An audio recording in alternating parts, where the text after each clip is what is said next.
പ്രിയപ്പെട്ട സുഹൃത്തുക്കളെ, കേരള കലാ സാംസ്കാരിക രംഗം പ്രത്യേകിച്ച് കേസ് പരീക്ഷയ്ക്ക് തയ്യാറെടുക്കുന്നവർക്കും അതോടൊപ്പം degree level, 10th level, 12th level പരീക്ഷയ്ക്ക് തയ്യാറെടുക്കുന്നവർക്കും പ്രധാനപ്പെട്ട ഒരു ചോദ്യമേഖലയാണ്.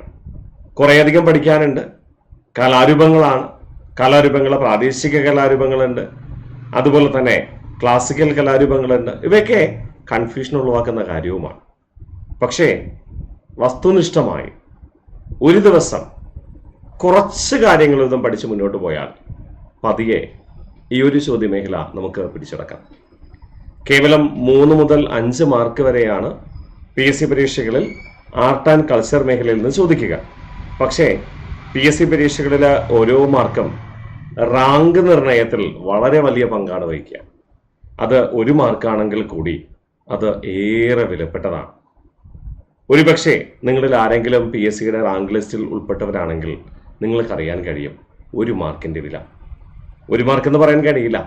0.33 മാർക്കിന്റെ വിലയിൽ പൊതു ജനറൽ പരീക്ഷയിൽ ഇപ്പോൾ LDC ആയിക്കോട്ടെ, ഡിഗ്രി ലെവൽ 12th ലെവൽ പരീക്ഷ ആയിക്കോട്ടെ, 0.33 മാർക്കിന്റെ വ്യത്യാസത്തിൽ 100ഉം 200ഉം റാങ്ക് വ്യത്യാസം വരാറുണ്ട്. ശരിയല്ലേ? അപ്പോൾ 1 മാർക്കിന്റെ വില എത്രത്തോളം വലുതാണ്. ശരിയല്ലേ? അപ്പോൾ അതുകൊണ്ട് തന്നെ നമുക്ക് ആധികാരികമായി പഠിക്കാം. ഒരു ദിവസം ഒരു 10 മിനിറ്റ് മാറ്റിവെക്കുക. കൃത്യമായി പഠിച്ചാൽ 2 മാസം കൊണ്ട് നിങ്ങൾക്ക് ആർട്സ് ആൻഡ് കൾച്ചർ സെറ്റാക്കാം. നിങ്ങളോടൊപ്പം ഞാനുണ്ട്. നിങ്ങൾ തയ്യാറാണെങ്കിൽ 100% ഞാൻ ഉറപ്പ് തരാം, 2 മാസം കൊണ്ട് ആർട്സ് ആൻഡ് കൾച്ചർ പഠിച്ചുറപ്പിക്കുന്നു. അത് കഴിഞ്ഞിട്ട് 1 മാർക്ക് പോലും നമുക്ക് ഈ മേഖലയിൽ നിന്ന് നഷ്ടമാകത്തില്ല. ഓക്കെ അല്ലേ? അപ്പോൾ ക്ലാസ്സിൽ കാണാം.